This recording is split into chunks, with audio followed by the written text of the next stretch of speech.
తూర్పుగోదావరి జిల్లా పెరవలి మండలం మల్లేశ్వరం గ్రామం పరిధిలోని ఇసుక ర్యాంపు సరిహద్దు వివాదం కొనసాగుతోంది. అధికారుల లెక్కల్లో గోపాలపురం ర్యాంపుగా చెబుతున్నా వాస్తవానికి భౌగోళికంగా మల్లేశ్వరం పరిధిలోకి వస్తుందని స్థానికులు అంటున్నారు. తమ గ్రామ పరిధిలోని ఇసుక ర్యాంపునకు కోనసీమ జిల్లా అధికారులు ఏ విధంగా అనుమతులు ఇస్తారని మల్లేశ్వరం గ్రామస్తులు నిలదీస్తున్నారు. 1962 మైనింగ్ చట్ట ప్రకారం మల్లేశ్వరం గ్రామ పరిధిలో కొనసాగిందని, గత ప్రభుత్వంలో నాయకులు అధికారులు కుమ్మక్కై గోపాలపురం ర్యాంపుగా నమోదైందని ఆరోపించారు. మల్లేశ్వరం ఇసుక ర్యాంపును గుర్తించి ఇక్కడ ప్రజలకు ఉపాధి కల్పించాలని వారు డిమాండ్ చేశారు.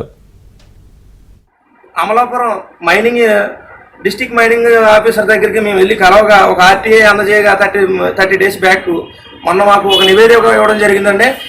దాంట్లో మనం అడిగిన ప్రతి ప్రశ్నకి కూడా జవాబుగా ఎంఆర్ఓ గారు రికమెండ్ చేసిన కాగితం ద్వారానే మేము పర్మిషన్ ఇవ్వడం జరిగింది అని కరెక్ట్గా ఇదే పాయింట్ మీద చెప్తున్నారండి.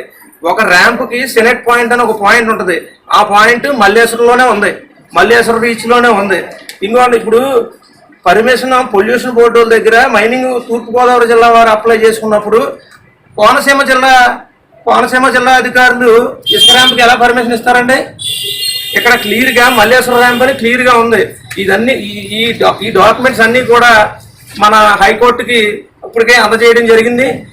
అక్కడి నుంచి కూడా న్యాయ పోరాటం చేయడం జరుగుతుంది. మా మోటో ఏంటంటే మా గ్రామ అభివృద్ధిలో మా ఇసుక ర్యాంపు మాకు కీలక పాత్ర పోషించాలి. మా గ్రామంలో ఉన్న రైతు వారి కూలీలకి అందరికీ కూడా ఉపాధి కలగాలి.